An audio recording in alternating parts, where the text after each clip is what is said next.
সৃষ্টি কোথাও খুঁজে পাবে না কো তুমি, ও সে সকল দেশের রানী সেজে আমার জন্মভূমি, সে যে আমার জন্মভূমি, সে যে আমার জন্মভূমি।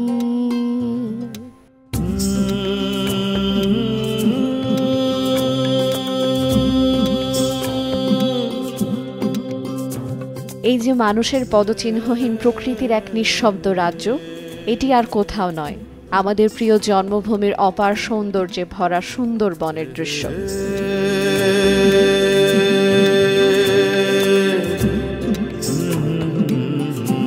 পাখির চোখে আজ দেখব এই বনভূমির মায়াবী রূপ।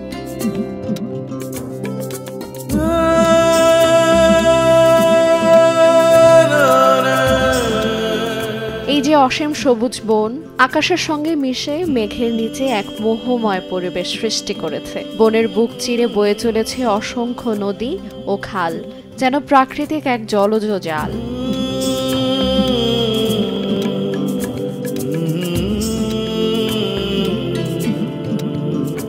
এই বনকে জীবন্ত করে রেখেছে শত শত নদী ও খাল। গঙ্গা, ব্রহ্মপুত্র ও মেঘনার মোহনা অঞ্চলে অবস্থিত এই বনের ভেতর দিয়ে প্রবাহিত প্রধান নদীগুলোর মধ্যে রয়েছে পশুর, শিবসা, রায়মঙ্গল, ভোলা এবং বলেশ্বর। সর্পিল গতিতে নদীগুলো বনভূমির মধ্যে দিয়ে বয়ে যাচ্ছে, কখনো প্রশস্ত, কখনো বা আবার সরু খালের মতো।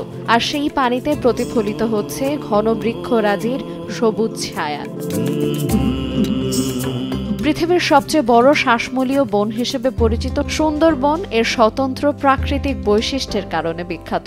সমুদ্র উপকূলবর্তী নোনা পরিবেশের সবচেয়ে বড় ম্যানগ্রোভ বন হিসেবে সুন্দরবন বিশ্বের সর্ববৃহৎ অখণ্ড বনভূমি। 10,000 বর্গ কিলোমিটার জুড়ে গড়ে ওঠা সুন্দরবনের 6,517 বর্গ কিলোমিটার রয়েছে বাংলাদেশে এবং বাকি অংশ রয়েছে ভারতের মধ্যে। 1997 সালের 6 ডিসেম্বর ইউনেস্কো বিশ্ব ঐতিহ্যবাহী স্থান হিসেবে স্বীকৃতি লাভ করে সুন্দরবন।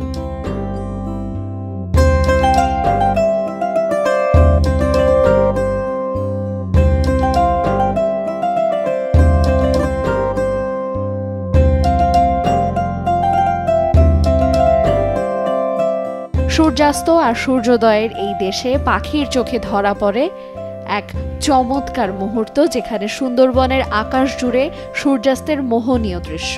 দিনের আলো নিস্তেজ হয়ে এসে ধীরে ধীরে রূপ নেয় লাল কমলা আভায়, যা ছড়িয়ে পড়ে নদীর জলে ও বনের সবুজ গাছে। সূর্য ধীরে ধীরে পশ্চিম আকাশে ঢলে পড়ে আর তার প্রতিফলন নদীর পানিতে তৈরি করে রঙের এক চোখ জুড়ানো মায়া। আর এ সময় বনভূমি যেন ডুবে যায় এক রহস্যময় নীরবতায়। আইরিন আয়াত, সময় সংবাদ।